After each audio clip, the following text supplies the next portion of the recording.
آیت کے حوالے سے سوال پوچھا گیا ہے کہ شرک کے رد کی کیا مثال دی گئی ہے۔ شرک اور بت پرستی کی مثال کو اور اس کی حماقت کو ایک مثال کے ذریعے سے واضح کیا گیا۔ یہ لوگ جو بتوں کو اپنا کارساز اور حاجت روا سمجھتے ہیں اور ان کی عبادت کرتے ہیں، ان کی بے بسی تو اس بات سے ظاہر ہو جاتی ہے کہ ایک مکھی جیسی حقیر مخلوق کو بھی وہ پیدا نہیں کر سکتے، اور پیدا کرنا بڑی بات ہے۔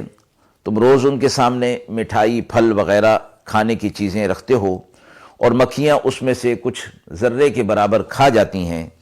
تو ان سے اتنا تو نہیں ہو سکتا کہ مکھیوں سے اپنی چیز ہی کو بچا لیں، یا وہ مکھی جو ذرہ چیز لے کر چلی گئی اس سے وہ واپس لے لیں۔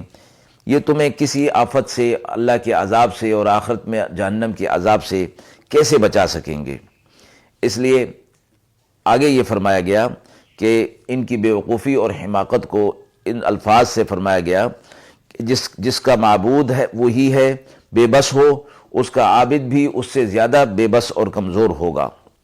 اور انہوں نے اللہ کی قدر کو نہیں پہچانا، بے وقوف ہیں، احسان فراموش ہیں، اللہ کی قدر نہیں پہچانی۔ ایسے عظمت والے، ایسے وحدہ لا شریک کی قدرت کے ساتھ ایسے بے بس اور بے شعور پتھروں کو، درختوں کو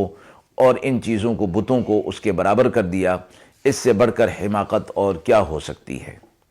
وآخر دعوانا ان الحمد للہ رب العالمین۔